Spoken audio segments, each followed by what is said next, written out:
नमस्कार दोस्तों, आज हम लोग समांतर चतुर्भुज शुरू करने वाले हैं। जिस तरह से आप लोग जानते हैं कि चतुर्भुज स्टार्ट किए थे, चतुर्भुज के बारे में पूरा पढ़ चुके हैं कि चतुर्भुज क्या होता है और चतुर्भुज के बारे में डिफिनेशन पढ़े उसका और उसके बारे में कुछ पढ़े थे। इसके बाद चतुर्भुज कौन कौन चतुर्भुज होता है वो पढ़े थे। ये इसमें हम लोग उसमें वर्ग और आयत के बारे में हम लोग जान लिए थे कि उसको मेंसुरेशन में पढ़ लेना है। मेंसुरेशन में वो दिया गया था। आज हम लोग समांतर चतुर्भुज स्टार्ट करने वाले हैं। जैसा कि आप लोग समांतर चतुर्भुज का डिफिनेशन सब दिखा दिए थे, इसका जो इम्पोर्टेंट पॉइंट था। समांतर चतुर्भुज में आमने सामने की भुजा बराबर और समांतर होती है। आमने सामने की भुजा ए बी और सी डी ये दोनों क्या होगी, बराबर होगी और समांतर होगी। उसी तरह से ए डी और बी सी ये दोनों बराबर और समांतर होगी। साथ में समांतर चतुर्भुज के आमने सामने के कोण भी बराबर होंगे। जैसे कोण डी और कोण बी थीटा ये दोनों आपस में बराबर होगा, ये और ये दोनों आपस में बराबर होगा। इसके बाद ये अल्फा जोड़ थीटा ये दोनों एक ही अंतः कोणों का योग जो होता है समांतर चतुर्भुज में अंतः कोणों का योग 180 डिग्री होता है, मतलब एक ही साइड का। फिर अगर आप इन दोनों कोण का भी योग करिएगा तो वो भी 180 होगा, और इन दोनों कोण का भी योग कीजिएगा तो वो भी 180। इन दोनों कोण का योग कीजिएगा फिर भी 180 ही होगा, फिर भी 180 ही होगा। देखिए आज हम लोग चलते हैं समांतर चतुर्भुज की परिमाप क्षेत्रफल के बारे में सीखेंगे।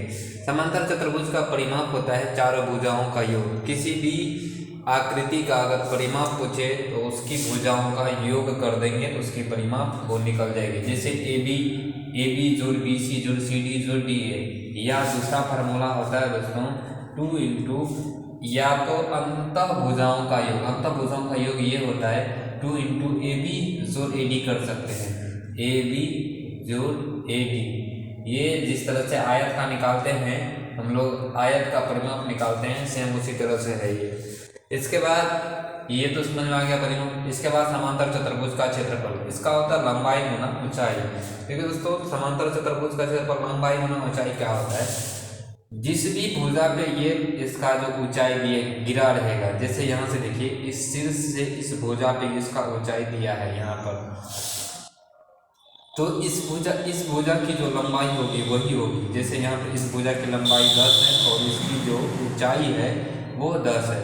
इनका जो एरिया हो जाएगा, इनका एरिया होगा 20 गुना 10, लंबाई गुना ऊंचाई 200 मीटर का स्क्वायर हो जाएगा। इस तरह से हम 3 फिगर दिए, तीनों फिगर को समझाते हैं कि कौन कितना होगा। ये होता है 200 मीटर का स्क्वायर, सही से देख लेते हैं। इसके बाद देखिए इनका जो है जिस भुजा पे इनका ये एक समांतर चतुर्भुज है और ये भुजा है 10, और इसी भुजा पे दिया गया जो इनका ऊंचाई है 5 है। एच क्या है इनका 5 है। तो इनका जो एरिया होगा, एरिया हो जाएगा 10 गुना 5, ये हो जाएगा 50 मीटर का स्क्वायर, 50 मीटर का स्क्वायर। आप फिर उसी तरह से ले लें। देखिए ये समांतर चतुर्भुज है एक, और इस भुजा पे BC पे दिया गया है, इसकी जो ऊंचाई है BC पे गिरी है, तो इनकी जो एरिया हो जाएगी वो एरिया होगी क्या, एरिया हो जाएगी 25 गुना 10, और ये हो जाएगा 250 मीटर का स्क्वायर आंसर।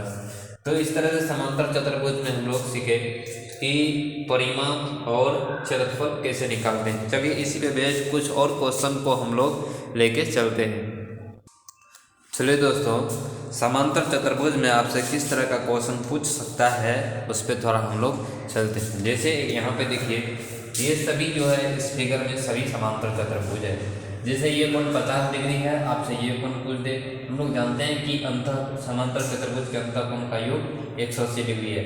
ये एक 50 डिग्री, तो ये कोण कितना होगा, थीटा के बारे में पूछे, थीटा बराबर हुआ। तो आप यहाँ सीधे लिखिएगा 50 जोड़ थीटा, ये दोनों मिलकर होता है 180 डिग्री।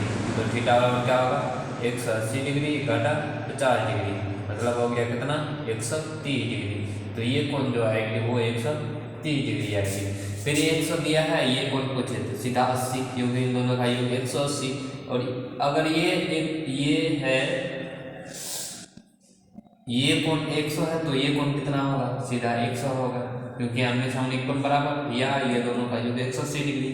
ये 70 है तो ये पूछे आपसे तो सीधा 110, ये 70 है तो ये 70, और ये 110 है तो ये 110। और यहाँ आपसे परिमाप पूछ रहा है, परिमाप। अगर यहाँ परिमाप पूछे, परिमाप निकालने के लिए क्या करना पड़ेगा, परिमाप देखिए चारों भुजा दिया है तो चारों भुजा को जोड़ देगा, इनका जो परिमाप हो जाएगा 50 50 100 120 30 40 140 मीटर का हो जाएगा। अगर मीटर में है तो जो भी मात्रक होगा इनका परिमाप पूछे तो इनका परिमाप हो जाएगा क्या, 30 30 60 60 30 90 हो जाएगा, 90 मीटर का हो जाएगा। फिर यहाँ देखिए आपसे यहाँ पे एरिया पूछ रहा है तो ये हो जाएगा 20 गुना 10, 20 गुना 10 200 मीटर का स्क्वायर। और इसका पूछे तो 25 गुना 5, 25 पंचे 125 मीटर का स्क्वायर एरिया हो जाएगा इनका ए। इस तरह से आप समांतर चतुर्भुज पे जो ऊपर क्वेश्चन आने वाला था हमने बता दिया। चलिए अब आगे चलते हैं दूसरे चतुर्भुज की ओर। चलिए दोस्तों, इसके बाद समांतर चतुर्भुज के बाद है समलंब चतुर्भुज। समलंब चतुर्भुज के बारे में पहले हम लोग जान लेते हैं इसका डेफिनेशन। समलंब चतुर्भुज होता है जिस चतुर्भुज की सम्मुख भुजा का एक युग्म समांतर हो उसे समलंब चतुर्भुज कहते हैं। समलंब चतुर्भुज कहते हैं। देखिए ये एक चतुर्भुज है, इसकी आमने सामने की एक युग्म AB और CD ये दोनों आपस में समांतर है, बराबर नहीं है, सिर्फ समांतर है, तो ये क्या होगी, समलंब चतुर्भुज होगी। देखिए फिर AD और BC न तो बराबर न तो समांतर है, समांतर नहीं है, सिर्फ एक युग्म समांतर है AB और CD, तो ये होगा समलंब चतुर्भुज। और समलंब चतुर्भुज का क्षेत्रफल होता है 1/2 इंटू समांतर चतुर्भुज के भुजाओं का योग गुना ऊंचाई। समांतर चतुर्भुज के भुजाओं का योग, जो भुजा समांतर है जैसे AB और CD समांतर है तो यह हो जाएगा, मतलब इनको कह सकते हैं 1/2 इंटू, यहाँ पे समांतर भुजा है AB और CD, तो AB जोड़ CD और इसका जो h होगा ऊंचाई h कर देंगे। चलिए इनके बारे में हम लोग डिटेल से पढ़ेंगे समलंब चतुर्भुज के नेक्स्ट वीडियो में। आज यहीं तक रहने देते हैं। थैंक यू दोस्तों।